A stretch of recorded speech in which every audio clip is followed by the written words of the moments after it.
Si on ne parle pas de politique à proprement parler dans les villages de France, il y a quand même des questions de société qui, comme on dit, traversent les courants politiques et qui, elles, refont surface de temps à autre le temps d'une élection. Par exemple, la procréation assistée, le mariage homosexuel, qui ont agité l'opinion récemment, étaient des questions qui avaient peu de rapport avec votre couleur politique. On pensait ceci ou cela, que l'on soit socialiste ou non.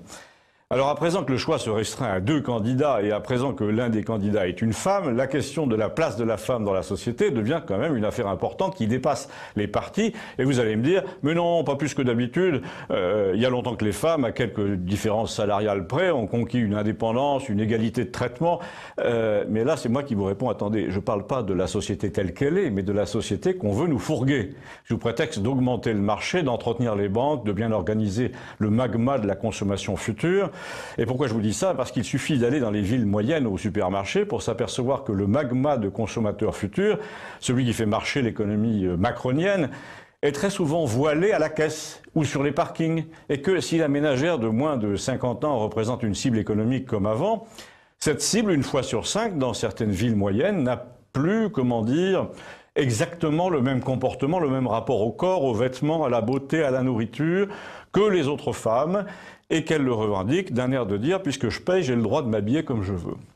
Et les femmes de Campagnole, figurez-vous, mes voisines, dans les petites villes, dans les villages, quand par hasard elles vont au supermarché à Toulouse par exemple, sont stupéfaites de voir qu'il y a chez nous des usages féminins acquis dans les années 60, comme par exemple porter une mini-jupe et des bottes ou bien des jeans moulants, qui font l'objet de remarques sur les parkings et dans les files d'attente, mais que comme les auteurs de ces remarques sont des clients avec une courte barbe et une grosse voiture, la direction de l'établissement fait semblant de n'avoir rien vu et rien entendu pour ne pas provoquer d'incident. Et surtout pour ne pas perdre un ou plusieurs habitués du magasin. Car la consigne ensuite est vite passée. Si tel établissement a prétendu résister au débarquement de plusieurs de ces femmes couvertes jusqu'aux yeux, et dont, par exemple, il n'est pas possible de vérifier la carte de fidélité, les cousins, les neveux de la dame s'arrangent pour pourrir la vie du commerce en question après.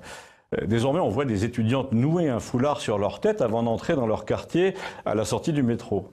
Alors fatalement, en rentrant à Campagnole, les femmes qui ont vu ça, et qui sont aussi des électrices, regardent le programme des 2 candidats pour voir ce que chacun a prévu pour les protéger contre l'intimidation sur les parkings. Eh bien, il y en a au moins un des 2 candidats qui trouve que tout raidissement à ce sujet compromettrait la vie des affaires. Et la vie des affaires, c'est la seule qui lui importe. La vie des pauvres filles qui habitent seules à côté du pressing et qui peuvent plus fumer ni boire une bière et qui sont obligées de se téléphoner entre elles pour se défendre contre un type qui les attend au pied de l'immeuble, notre petit candidat s'en fiche. Il dit qu'à Londres, ça se passe très bien et qu'un jour ou l'autre, ça se passera aussi chez nous comme ça, comme à Londres.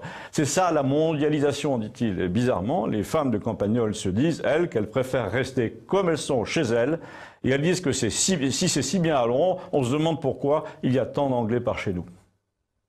Vous avez envie d'aller voir en Angleterre pour y profiter de la diversité? Dites-le moi, merci.